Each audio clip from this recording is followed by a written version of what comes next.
ఈ రోజు అరుణ్ జైట్లీ మైదానంలో Delhi capitals sunrisers Hyderabad జట్ల మధ్య జరగనున్న మ్యాచ్ ఇరు జట్లకు చాలా కీలకం కానుంది. పాయింట్స్ టేబుల్లో 6వ స్థానంలో ఉన్న ఢిల్లీకి 4వ స్థానంలో ఉన్న హైదరాబాద్ జట్లకు తమ స్థానాలను మరింత పటిష్టం చేసుకోవాలి అంటే ఈ మ్యాచ్లో గెలిచి తీరాల్సిందే.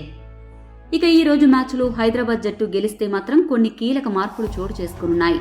ఆ వివరాలకు వెళితే రాజస్థాన్ రాయల్స్ జట్టు ఈ సీజన్లో అదరగొడుతోంది. టేబుల్లో 12 పాయింట్స్తో అగ్రస్థానంలో కొనసాగుతోంది. ఆ తర్వాతి స్థానాల్లో కోల్కతా, చెన్నై, హైదరాబాద్ జట్లు ఉన్నాయి. ఈ రోజు హైదరాబాద్, ఢిల్లీ జట్ల మధ్య జరగబోయే మ్యాచ్ ఫలితాల్లో ఈ స్థానాలు తారుమారు అయ్యే అవకాశం ఉంది. చెన్నై జట్టు ప్రస్తుతానికి 3వ స్థానంలో ఉన్నప్పటికీ గత మ్యాచ్లో ఓడిపోవడంతో ఆ జట్టు టాప్ 4 స్థానం కొద్దిగా సందిగ్ధంలో పడనుంది. ఈ రోజు మ్యాచ్లో హైదరాబాద్ జట్టు విజయం సాధిస్తే నెట్ రన్ రేట్తో సంబంధం లేకుండా ఆ జట్టు 2వ స్థానానికి చేరుకుంటుంది.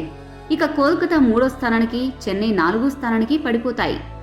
అదే ఈ మ్యాచ్లో ఢిల్లీ జట్టు గుజరాత్పై సాధించినట్లు SRH పై సంచలన విజయం సాధిస్తే అప్పుడు ఢిల్లీ నెట్ రన్ రేట్ అమాంతం పెరగడమే కాదు, చెన్నై, లక్నోలను కిందికి నెట్టి 4వ స్థానానికి ఢిల్లీ చేరిపోతుంది. అలా కాకుండా ఢిల్లీ కనీసం మామూలు విజయం సాధించినా కూడా అది లక్నో, చెన్నై, కోల్కతా జట్లకు అడ్డంకిగా మారే ప్రమాదం ఉంది. ఎందుకంటే అప్పుడు ఈ 4 జట్లు 8 పాయింట్స్ కలిగి ఉంటాయి. దీంతో మున్ముందు జరగబోయే మ్యాచ్లు మరింత రసవత్తరంగా మారుతాయి.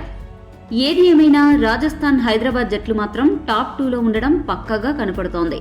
మిగిలిన 2 స్థానాల కోసం మిగతా వారు పోటీ పడక తప్పదు. మరి ఈ రోజు మ్యాచ్లో హైదరాబాద్ గెలిచి టాప్ 2కి చేరుకుంటుంది అని మీరు భావిస్తే ఈ వీడియోను లైక్ చేసి SRH అని కామెంట్ చేయండి. మరిన్ని అప్డేట్స్ కోసం మా ఛానల్ సబ్స్క్రైబ్ చేసుకోండి.